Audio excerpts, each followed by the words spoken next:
ಎಲ್ಲರಿಗೂ ನಮಸ್ಕಾರ. Welcome back to YouTube channel ನಮ್ಮ ರುಚಿ ರೈಡ್. ಇವತ್ತು ನಮ್ಮ ಕಿಚನ್ನಲ್ಲಿ ಮರಳಾದ ತುಪ್ಪ ಮಾಡೋದು ಹೇಗೆ ಅಂತ ನೋಡೋಣ ಬನ್ನಿ. ಅದಕ್ಕೆ ಬೇಕಾಗಿರೋ ಇಂಗ್ರೀಡಿಯೆಂಟ್ಸ್: ಬೆಣ್ಣೆ ಮನೇಲೇ ಮಾಡಿರೋದಿದು, ಆಚೆನ ತಂದಿರೋದಲ್ಲ.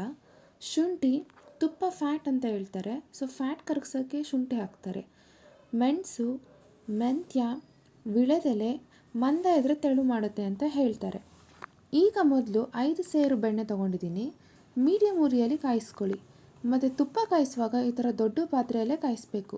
ಬೆಣ್ಣೆ ಎಷ್ಟಿದೆ ಅದಕ್ಕೂ 3ರಷ್ಟು ದೊಡ್ಡದಾಗಿ ಪಾತ್ರೆ ತೊಗೊಳ್ಳಿ, ಯಾಕಂದರೆ ಉಕ್ಬಿಡುತ್ತೆ.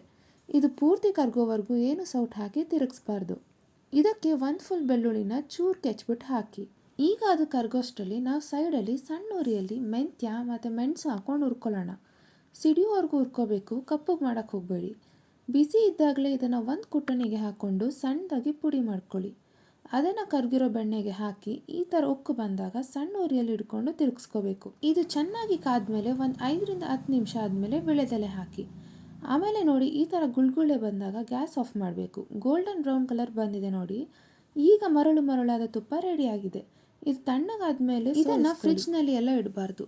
ಇದನ್ನು 4ರಿಂದ 5 ತಿಂಗಳು ಹೀಗೆ ಇಟ್ಟರು ಆರಾಮಾಗಿರುತ್ತೆ. ನಿಮಗೆ ಈ ರೆಸಿಪಿ ಇಷ್ಟ ಆಯಿತು ಅಂದರೆ ಲೈಕ್, ಶೇರ್ ಆ್ಯಂಡ್ ಸಬ್ಸ್ಕ್ರೈಬ್ ಮಾಡಿ ನಮ್ಮ ರುಚಿ ರೈಡ್. ಮತ್ತು ನೀವು ನಿಮ್ಮನೇಲಿ ಟ್ರೈ ಮಾಡೋದನ್ನು ಮರಿಬೇಡಿ.